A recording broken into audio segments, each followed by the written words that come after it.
everybody to Research Grand Rounds. I'm Jennifer Cook, Vice Chair for Faculty Affairs and Education, and I'm standing in for Dr. Williams today while he's at a conference. So I want to introduce to you our very own Dr. Shahid Baba. He's Assistant Professor of Medicine in the Division of Environmental Medicine.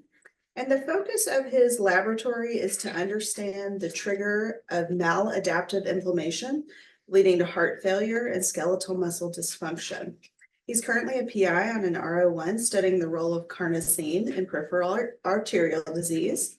And I'm also pleased to note that he has mentored an impressive number of postdoctoral fellows and graduate, undergraduate, and exchange students.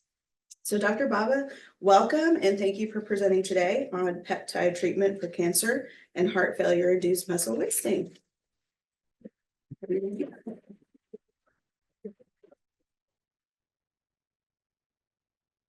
Thanks a lot. Thanks for the introduction. And I would also like to thank Dr. Williams for giving us an opportunity and also establishing this platform, because I think it's important to bridge that gap between the basic scientists and the clinicians.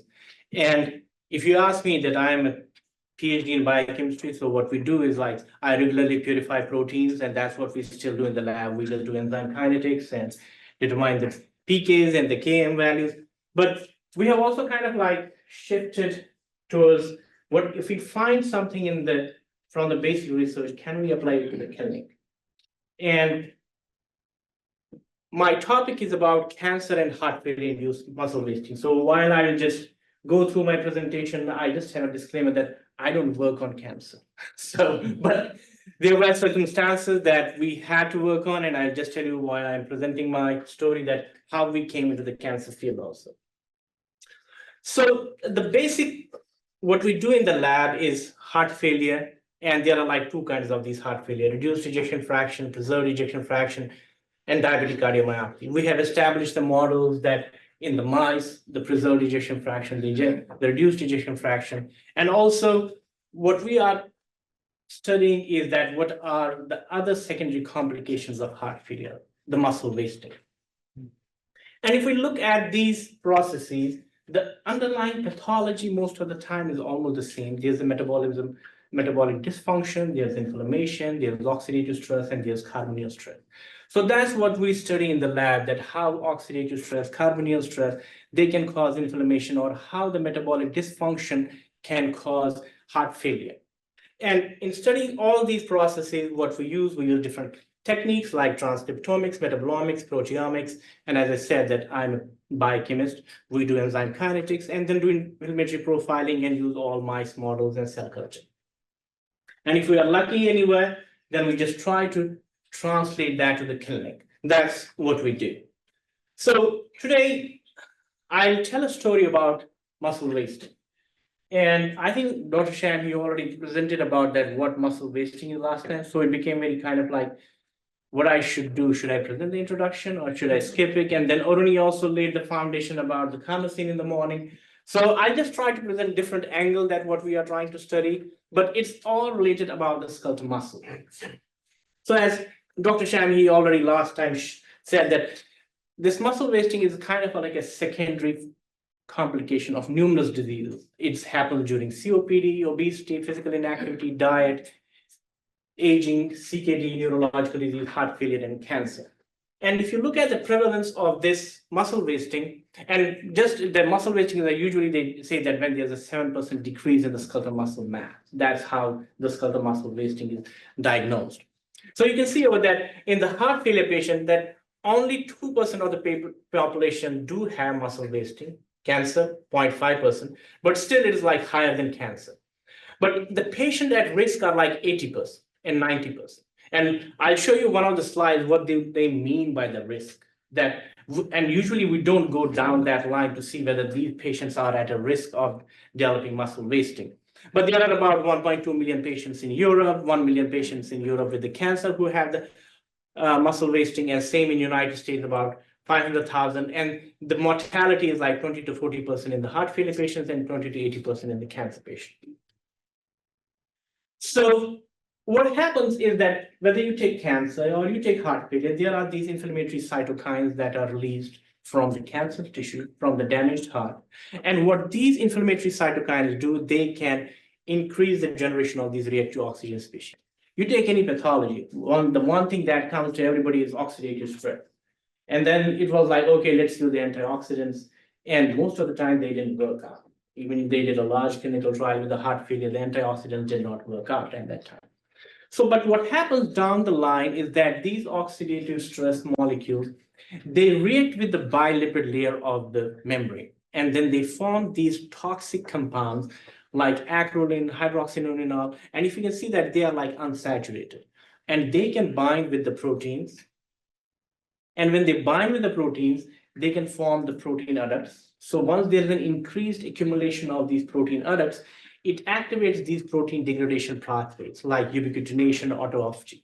So what happens in these disease pathologies now, the system is kind of like overwhelmed. It cannot take away all these damaged proteins, and they get accumulated in the cell, and they cause autophagy, they cause proteasomal degradation, and that leads to the muscle wasting. But within the cell, there are also defense mechanisms to remove these toxic compounds. There are enzymes like aldehyde dehydrogenase. There's another enzyme, aldose reductase. I worked on it for like last 10 years, where we purified the enzyme, determined its activity, and we found that this enzyme can also remove these aldehydes. And in addition to the enzymatic pathway, there are non-enzymatic pathways. There is this tripeptide glutathione, there's this dipeptide carnosine. I think Aruni, he mentioned in the morning that what this carnosine is, and we got a grant on that where we are studying the role of the carnosine peripheral artery disease, which is the disease of the legs. And hey, same thing, we are trying to understand what is the role of this aldehydes, these carnosine in skeletal muscle wasting, which is also a disease of the muscle. So it was like during the COVID times when we didn't have so much of animal work, I was just thinking like, okay, what can we do? And what we had different projects going on in the lab. And I was going through this muscle wasting literature. And what we found at that time, that the gap in the literature was that there is no biomarker for muscle wasting. If you take any other pathology, there is no biomarker for muscle wasting. And the biomarker, what I mean that whether you can intervene it at that stage. Okay, they show that there is protein degradation, there is a decrease in protein synthesis. All these molecular pathways are known. But why can you intervene? You're not able to intervene at decreasing the protein synthesis. You cannot increase the AKT levels. So that's what the question we were asking. And we were trying to think that, okay, how can we address this problem? Is there any biomarker that we can identify in the skeletal muscle? And then can we do an intervention on the basis of that biomarker? So I reached out to one of the collaborators. He didn't know me. Because when the COVID was, the best thing about the COVID was that this Teams came and Zoom came, and it made world so short. So I contacted him, and they have the largest biobank of the skeletal muscle from the cancer patient. So I reached out to him and asked him that if they are willing to collaborate with me, can they provide me these? They take the skeletal muscle, they take the rectus abdominis from these patients, from the cancer patient, from the cancer cachexia patient, and from the normal patient. They have a huge biorepository. Initially, he was kind of like reluctant to give me, and he told me that I can spare you only like 20 milligrams. I was like, what am I going to do with the 20 milligram of the tissue? Because there was not too much of wiggle room to do with the 20 milligram of the tissue. So, but anyways, this is the subject characteristics of that. They are having multiple cancer patients, and what I want to just emphasize over here that there were these cancer who had the weight loss, and they had approximately 7% decrease in the skeletal muscle. They do all these CT scans by which they can see that why the skeletal muscle started decreasing. And what they found that they gave me these control subjects, weight stable subjects, and the weight losing subjects. So we had all these 100 samples, and we also got the blood samples from them. And at that time, I was like, okay, we have only 10 milligram of the tissue. We have an expertise in this peptide carnosine, which is present in the skeletal muscle. So the question was like, okay, why only carnosine? If you look at it, 99% of the carnosine is present in the skeletal muscle. In the heart and in the brain, only 1%. So it was kind of like a low-hanging fruit also at that time for us. But we didn't know that whether carnosine will be depleted during cancer or muscle wasting. But I thought that, okay, let's give a try. Let's see. We have an expertise in it. And the carnosine is present at the same concentration as the glucose in the skeletal muscle. And there is not only carnosine present in the skeletal muscle, there is other wide variety of the peptides like homocarnosine, carcinosin, anserine, balanine, and they all have different properties. But the carnosine is one of the ones that mainly present in the skeletal muscle of the humans, whereas anserine is present in the birds and the balanine is present in the whales. And in the skeletal muscle, there's also an enzyme known as carnosine synthase that ligates beta-alanine and histidine to form carnosine. But the nature every time comes with a twist.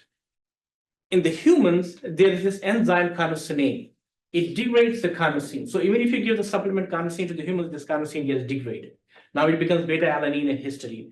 Now, whether that beta-alanine and histidine goes up and makes the carnosine back, I don't think anybody has done those kinds of studies. So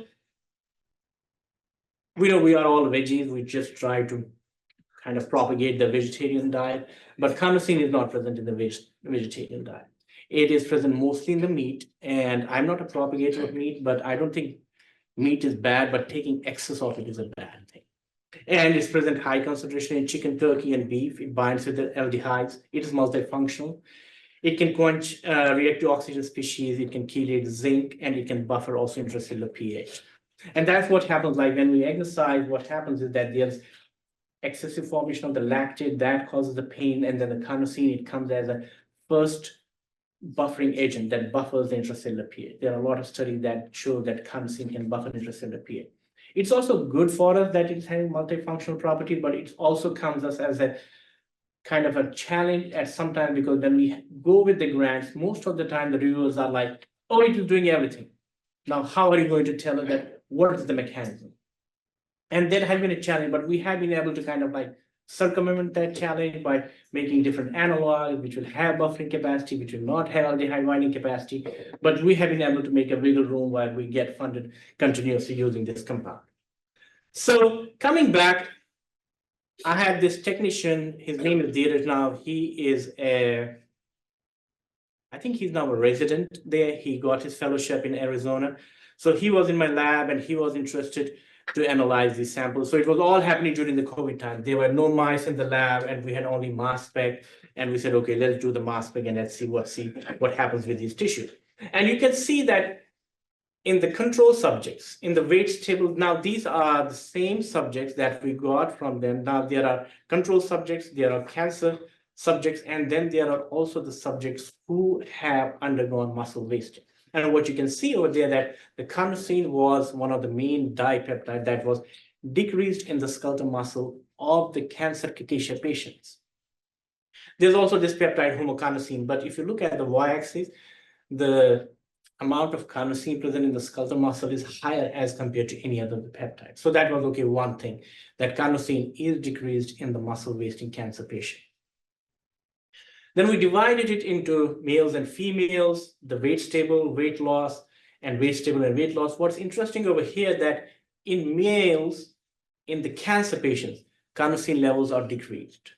Whereas in females who had cancer, the carnosine levels were not decreased. But it is decreased only in the females when they undergo cancer cachexia. And it's very well known in the field that females are kind of resistant to muscle waste. And what are the underlying mechanisms? It's not clear, but the females are resistant. So is it that carnosine is not decreased in the females during the cancer? That's why they are protective. Maybe that might be one of the reasons. So, okay, we have the skeletal muscle, but I don't think if you had to do a real biomarker study, you can take the muscle from the patient. It's very hard to get the muscle from the patient. So what we did, we also had the blood from these. So we took the RBCs and we analyzed the RBCs, and it had been already shown that there is carnosine present in the red blood cells. What carnosine is doing in the red blood cells, that's not very well known. But we said that, okay, maybe it might be one easily identifiable biomarker that we can use and just show that, okay, it is a marker of muscle wasting in the cancer patient. And luckily what we found in the RBCs in the cancer patients who had undergone muscle wasting, the carnosine levels were decreased in the RBCs. So going on further, as I mentioned that this carnosine is a multifunctional compound, it can bind to these aldehydes. So what we do, we regularly use the mass spec, and by which we can know that, okay, carnosine is bound to these aldehydes. You can see this, I'm just trying to point the numbers. This shows that this carnosine, which has a molecular weight of 226, it can bind to these aldehydes and it can form these conjugates. And because now carnosine has an aldehyde binding capacity, and now in the cancer patients, it will decrease. So you see that this aldehyde removing capacity of the male cancer patients and in the female cancer cachexia patients, it was decreased. But in the skeletal muscle, there's also a kind of like a complicated process by which this carnosine homeostasis is maintained. There are transporters which can bring beta-alanine and histidine. Once this beta-alanine and histidine goes in, then there is this enzyme carnosine synthase. It ligates the histidine and beta-alanine. It forms the carnosine. Then this carnosine gets methylated. It can become enserine. So there's quite a good complex process that can maintain the homeostasis. And then there's also these aldehydes that can bind with the carnosine. So there are like many regulators of this carnosine. So we asked the question at that time that, okay, now if we saw that there's a decrease in carnosine levels in the skeletal muscle of the cancer patients or cancer with muscle wasting, what's the underlying mechanism? And we analyzed all the transporters, the enzymes that are involved in it, and we found that the expression of the carnosine synthase was decreased. So what happens in the cancer patient that this synthesis is decreased. There's no problem with the transport, but there's a decrease in the synthesis of this peptide.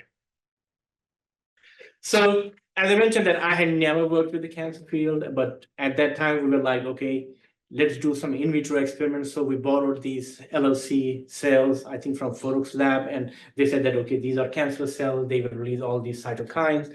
And we treated the C2 cells, these are the skeletal muscle myoblasts, with the media that is extruding out all these cytokines like TNF alpha and IL-1. And what we saw that carnosine synthase expression was decreased. And moving on further, we did a proof of experiment like what we treated the C2 cells with the beta-alanine, and we saw that carnosine was increased in the C2 cells. And when we treated the cells with the beta-alanine and with the LLC media, what we saw that the ubiquitination, which is one of the well-established markers of the muscle wasting, it was decreased by beta-alanine treatment. So all good. Now we found that, okay, carnosine is decreased in these muscle wasting patients.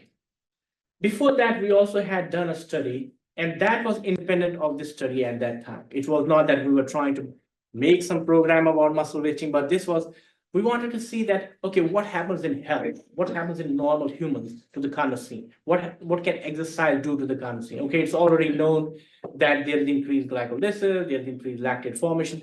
Is there any response of the carnosine during health? And one of the things with the exercise is that it is also only one of the interventions that is known that it can prevent muscle wasting. Well, exercise has been shown like multiple benefits, but one of the problems with the exercise is that it has to be tailor-made with the patient. Now, how can you get those many physical therapists, so those many trainers who can train the patients and be with them? It's quite a task. So, but at that time we were like, okay, let's see whether carnosine can increase with an exercise.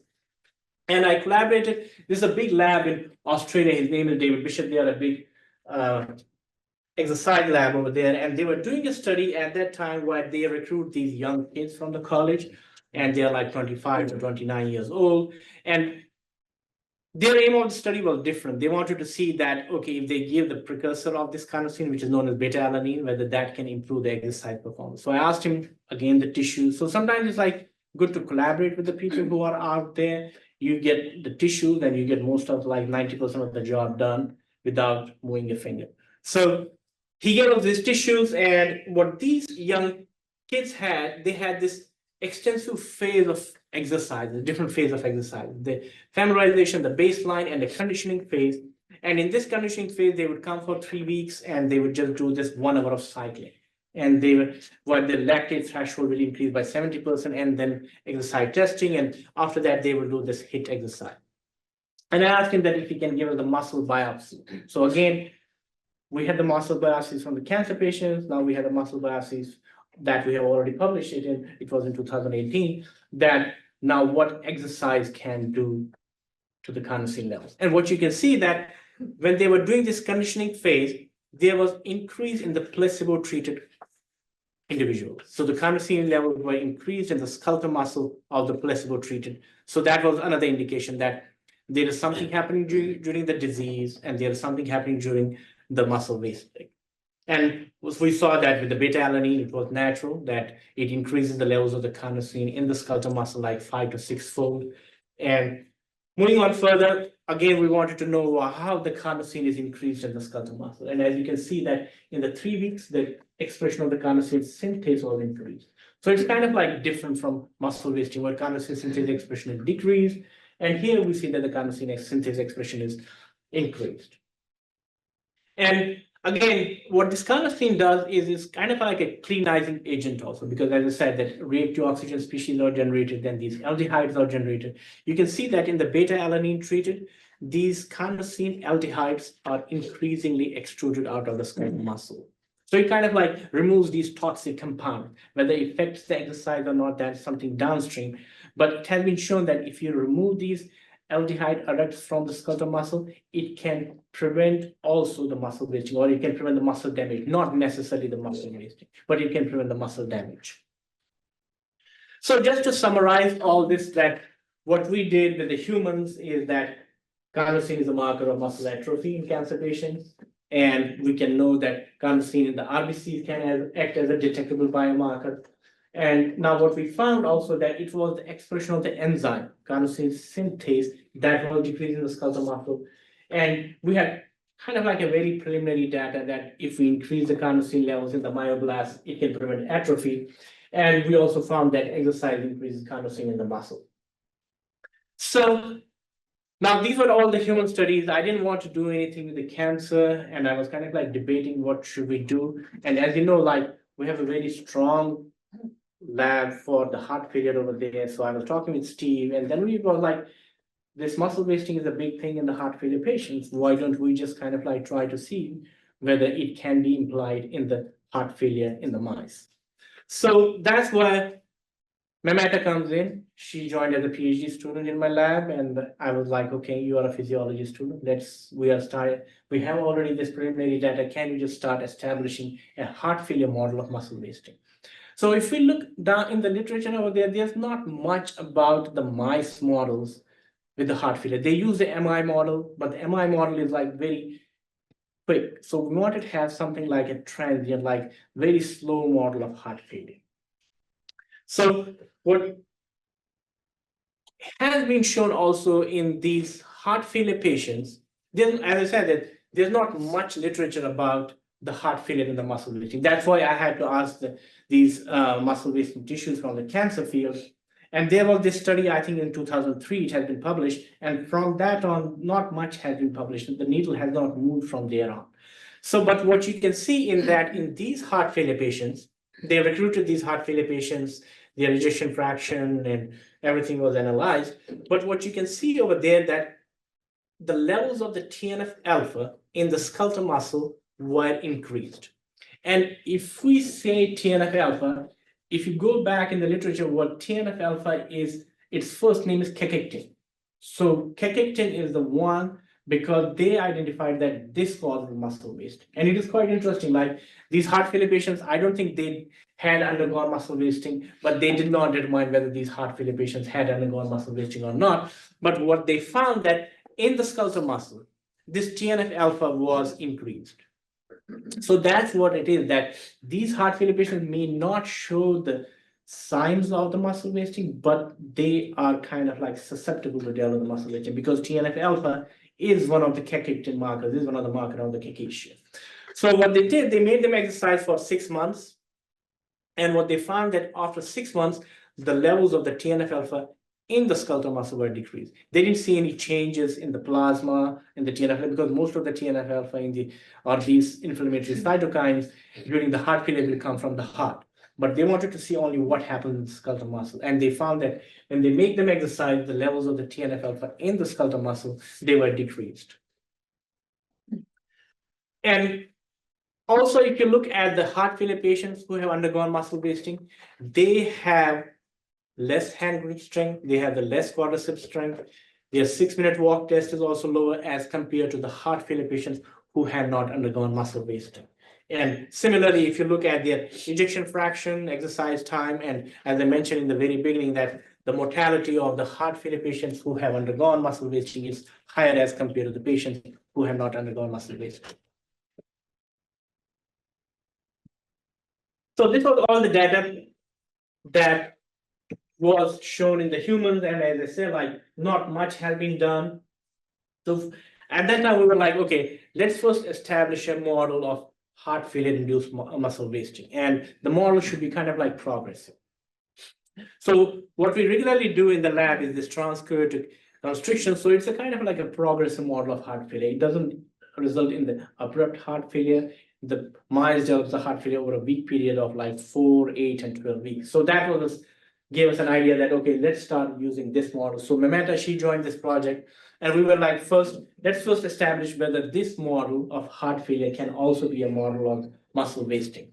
So she did the tags with the core and did the echo functions. I'm not showing you all the ejection fractions and everything because it is well established in the field that there's a decrease in ejection fraction at like 7 or 8 weeks. But what I want to show over here that these hearts, they became atrophic at 4 and 8 weeks and at 12 weeks. And when she took all the muscle beds from these heart failure mice, leaving the heart apart, you can see that in all the muscle beds like soleus, gastrocnemius, tibialis, and EDL, their weight was decreased at 12 weeks. So that was like, okay, one of the indications that, okay, these mice can also undergo muscle wasting. And it's like when they develop the chronic heart failure. So this is like the mostly the patients who have undergone chronic heart failure. We saw that now in the mice also that at 12 weeks, they had developed a decrease in the skeletal muscle. So now it was one of the models. At the same time, the other paper came out, I think in Nature Medicine, they also had established this model. So there are like, I think at least 2 papers on this showing that this model can be used as a model of heart failure induced muscle wasting. Then but we also looked at what happens to the skeletal muscle function. I think Dr. Chamhija already explained it last time. That's why it was a problem for me in the morning, like which side should I keep here and which side should I take it out? But I'll just show that, okay, even in this model of heart failure, you see that there's a decrease in the forelimb of these mice after 12 weeks of heart failure. And there's a decrease in the cross-sectional area of these mice after 12 weeks of heart failure. So moving on further, we also wanted to know that these all were in vivo measurements. Is there anything that ex vivo we can do and show that independent of any neurohormonal activation, that these skeletal muscles have a decreased skeletal muscle function? So what Memeta did, she spent a lot of time establishing this atomic force microscopy method where we determine the plasticity of each and every fiber. So the kind of the probe goes on the skeletal muscle sections, goes to each and every fiber, and then determines how much of force that each and every skeletal muscle fiber can generate, or there's a deflection. And what you found, what we see over here, that independent of the neurohormonal activation, independent of any in vivo measurements, we saw that the skeletal muscle had a less plasticity in these heart failure mice. And we also looked at all the atrophic markers in the different muscle beds. We looked at 4 weeks, 8 weeks, 12 weeks, and we did this time course. And as you can see that at 4 weeks and 8 weeks, there was no change in these atrophic markers. And these are well-established markers of the atrophy, atrogen, MERV. So what they are the markers of this ubiquitination. So once these enzymes ubiquitinate the proteins, that's where the muscle wasting kicks in. And we saw that in the gastrocnemius, after 12 weeks, there was increase in the atrogen. So in the very beginning, as I mentioned, that what happens is when there's increase in oxidative stress, it binds with these lipids and it results in the generation of these toxic compounds like acrolein and HNE. We saw that even in the skeletal muscle, that there was an increase in the formation of these acrolein adducts, there was increase in the formation of the HNE. So it's like that, okay, something is happening in the heart, now there's a signal coming to the skeletal muscle where there's oxidative stress, and then oxidative stress results in the formation of these toxic compounds. And I said that there's a well-developed system to remove these aldehydes. There are these enzymes, aldose reductase, aldehyde dehydrogenase. We saw the expression of the aldehyde dehydrogenase was decreased, but we cannot do any kind of like gene therapy, like it's an enzyme. You don't want to intervene the patient with some kind of gene therapy in the skeletal muscle. And there are already reports that show that if you overexpress this enzyme ALDH in the skeletal muscle, it can prevent muscle wasting under different conditions. So coming back to our favorite compound, the food component carnosine, what was interesting over here that just at 4 weeks of heart failure, like before the onset of the skeletal muscle wasting, we saw that the levels of the carnosine were decreased. So it can be that, okay, again, that it might be one of the precursors of the muscle wasting. And even at that time, there's no change in the TNF that I showed on, there's no change in the TNF alpha level. So it is just the skeletal muscle senses just when the heart failure starts to begin, or whether there's pathological remodeling within the skeletal muscle, the carnosine levels are decreased at 4 weeks, 8 weeks, and 12 weeks. And then Mehmet Ashiye analyzed all the tissues, the soleus, the tibialis, and in all of them, we saw that there was a decrease in the carnosine levels at 12 weeks. Because now there's a decrease in the carnosine levels, we also looked at these conjugates. We saw that there was a decrease in the carnosine aldehyde conjugates at 4 weeks, 8 weeks, 12 weeks, and it was happening in all of the skeletal muscle beds. Again, we just asked the same question that, okay, we saw in the cancer patients that there is decrease in the expression of the carnosine synthase. We saw in the exercise there is increase in the expression of the carnosine synthase. Now, what happens to these heart failure mice? Because now we are coming from humans to the mice. So what we saw that, again, the same thing happened here, that we saw that decrease in the expression of the carnosine synthase. But what was important also here is that there was decrease in the expression of these transporters. And I think it's very important, because if there's a decrease in the expression of the transporter, that means the drug delivery is affected. It's also kind of like a big, I would say, a field in an eye. They are trying to see what happens to these transporters, because most of the time when you give the drugs and it is not working, it will not, because when the expression of these transporters is decreased, the drug is not going to the site. That is one of the things that nobody kind of try to study that. But what we found over here, that even the expression of this transporter tau T, which can take different amino acids in the skeletal muscle, it was decreasing these heart failure mice. So all good. Now we know carnosine synthase is decreased in the skeletal muscle. So what should we do? So we use this approach that while we increase the expression of carnosine synthase only in the skeletal muscle. So we generated these carnosine synthase overexpressing mice, although the carnosine is already 5 millimolar. Sometimes people ask us like, okay, if there's like so much of carnosine, why you're overexpressing it? But to study still, we had to use some approach. So we wanted to know over here that just now increasing carnosine only in the skeletal muscle, what will happen to the heart failure muscle wasting? So we overexpressed the enzyme in the skeletal muscle, and the levels of the carnosine, the levels of the protein, they were increased. Again, Rebecca, she did this project and she's working on this. Most of this data has not been published. So I can show you what happened after that, that we saw no change in the ejection fraction in the wild type and the TG mice when we subjected them to transaortic constriction. But when we take these mice, it's at like 12 weeks. What you can see that there was a change in the body weight, but the skeletal muscle mass that was decreased in the wild type mice that was preserved in the carnosine TG mice. So it was just by increasing the carnosine levels in the skeletal muscle, we were able to preserve the skeletal muscle mass. And we also found that these markers of the muscle wasting, atrogen and MERV, especially the atrogen, which we had previously seen, that was the only marker that was increased in the skeletal muscle. It was increased in the wild type mice, but it was not increased in the carnosine transgenic mice.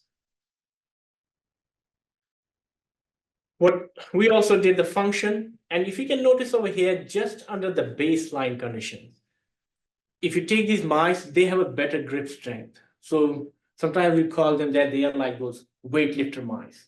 They have a better strength. And it has been shown that in weightlifters and who do these high intensity exercises, they have high levels of the carnosine.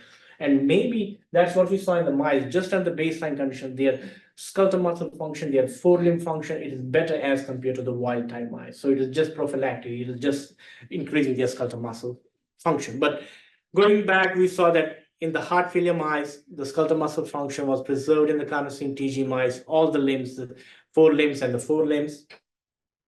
And the inflammatory markers such as TNF alpha, IL-6, they were all decreased in the skeletal muscle. So we also determined the carnosine levels because although these are TG mice, we know that the levels of the carnosine will be high over there.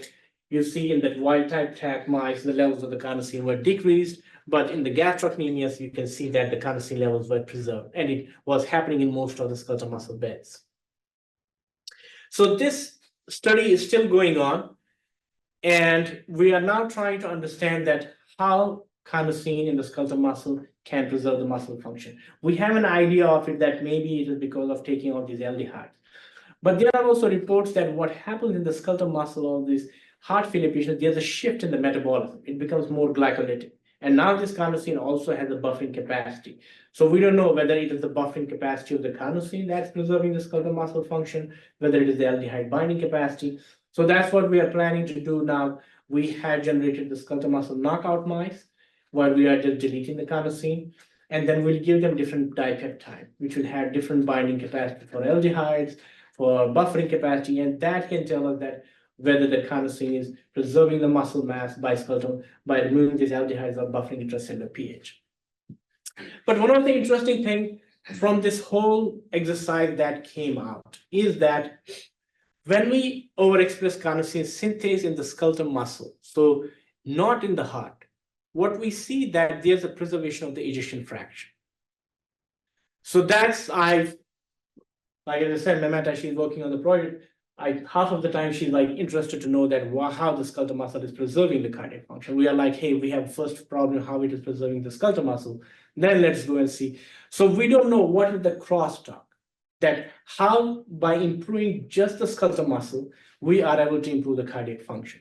So, but we didn't see it at 4 weeks or 8 weeks. It happens in the chronic heart failure mice. It happens like at 12 weeks. What we see that the ejection fraction is preserved in these carnosine transgenic mice. The fractional shortening is preserved in these carnosine synthase transgenic mice. So what I think is that there is this whole field out there that there are these cardiokines, myokines, and we have shown previously that when we overexpress carnosine in the skeletal, in the heart, it changed the expression of like 100 or 200 protein. What I think is that what carnosine is doing over here, it is changing the expression of these myokines.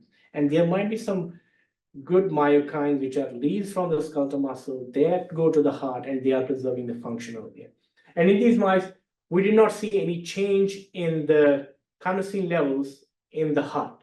And the other data that I have over here, which I'm not showing, that when we took the knockout mice, which did not have the carnosine in the skeletal muscle, there was decrease in the ejection fraction. So definitely something is happening in the skeletal muscle that is doing the crosstalk with the heart, and that's preserving the cardiac function over there.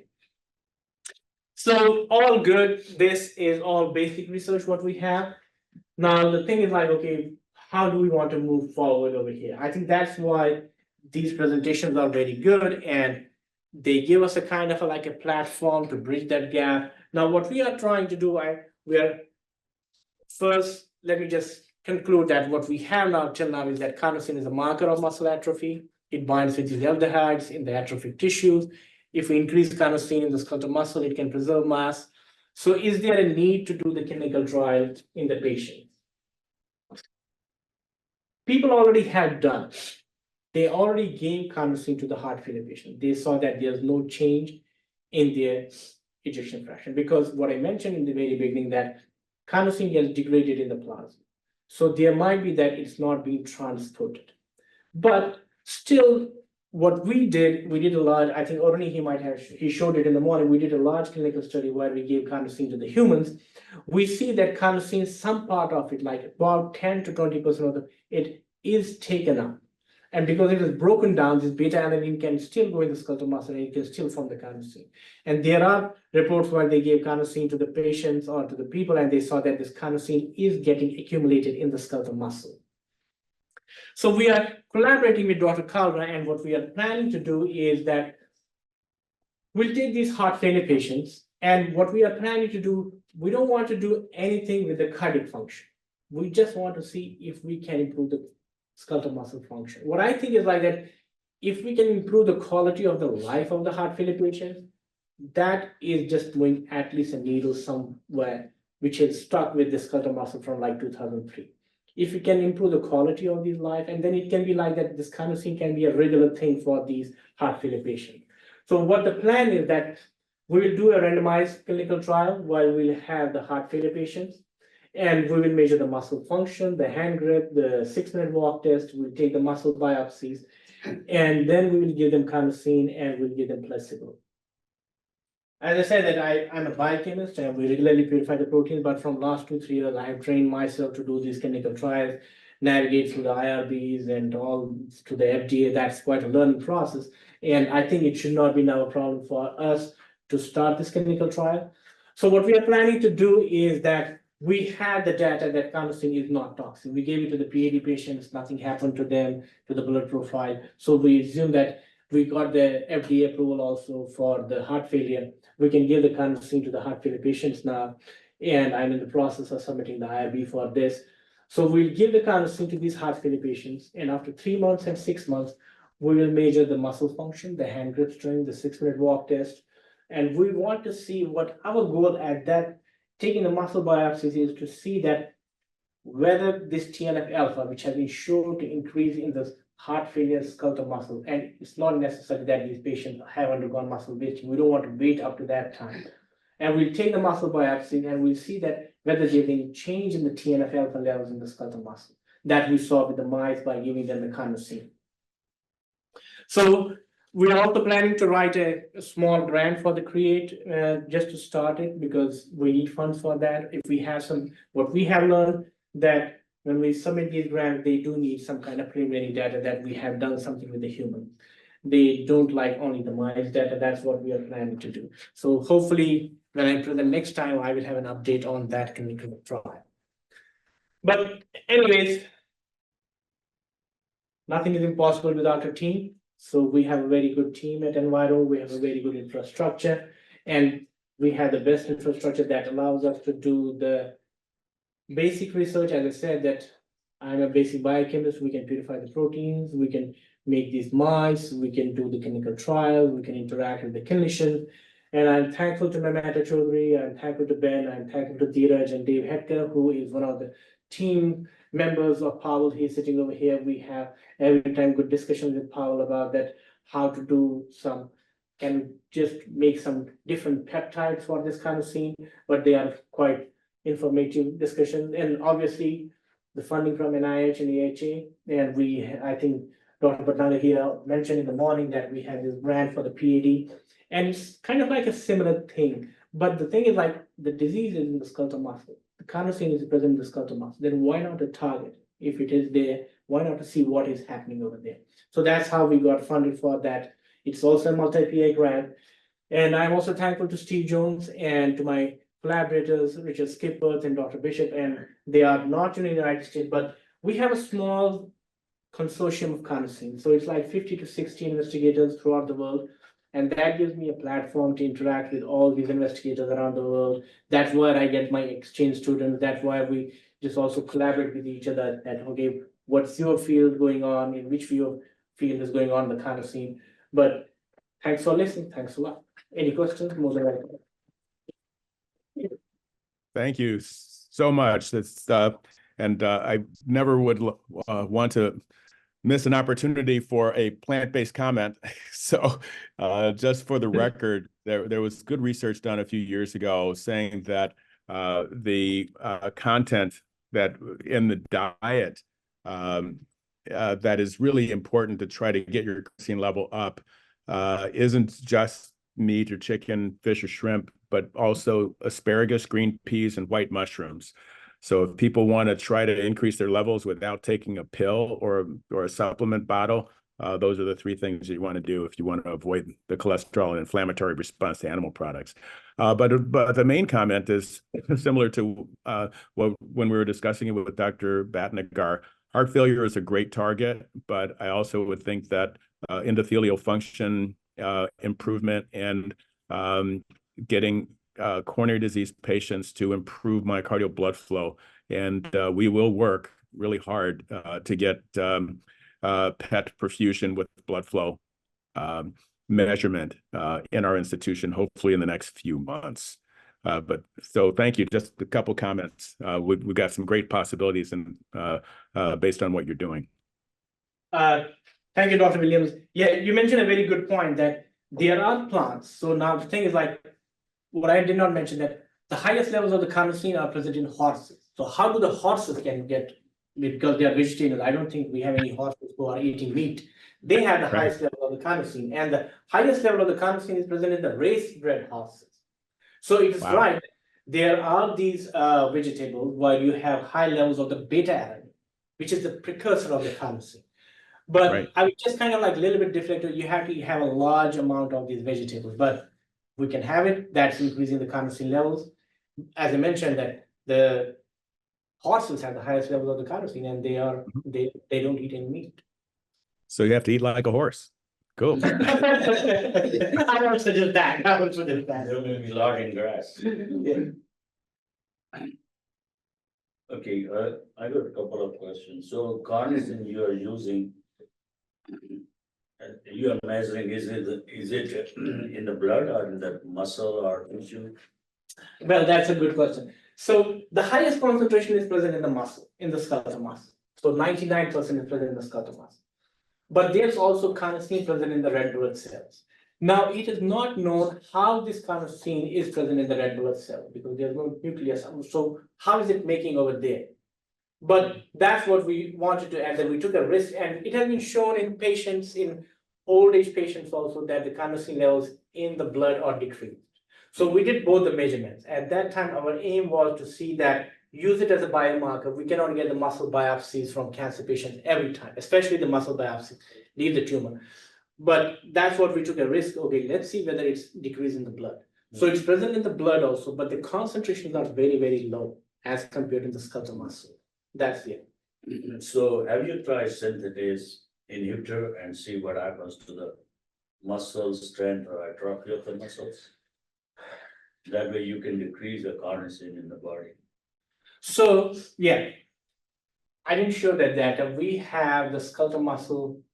We had the flux carnosine synthase. I'll answer your question. We had the flux carnosine synthase mice where we deleted the carnosine from the skeletal muscle from the heart. And we saw that there was a decrease in the carnosine levels in the skeletal muscle. So that gives us one thing, that to see that what's the function of the carnosine as per in the skeletal muscle. The inhibitors are out there. There's one, it's a very rare disease. So what happens if you don't have, if you have excess of carnosinase, the enzyme that degrades it, so now there is more carnosine, it can result in these neuro dysfunction. So we don't want to use inhibitors. There are inhibitors out there, but we don't want to use that because we have these genetically modified mice which can help us investigate the role of this carnosine in different tissues. So I had to learn the assay from you, maybe the model we have the tissue saved, we can look the carnosine level. Yeah, sure. Yeah, it's a well-established Is method. the spectrophotometer? No, it's a LC is a very highly, I think Paul can tell more than me. It's a very highly precision method by which we can just detect the femtomoles or the picomoles. Yes. Okay. Thank you. Very nice talk. Oh, thanks. I like the enzyme kinetic aspect that you talked about, as well as the biochemical. So carnosine is a metabolic intermediate for buffering oxidative stress. But after it buffers that oxidative stress, it becomes alkylated or forms an adduct.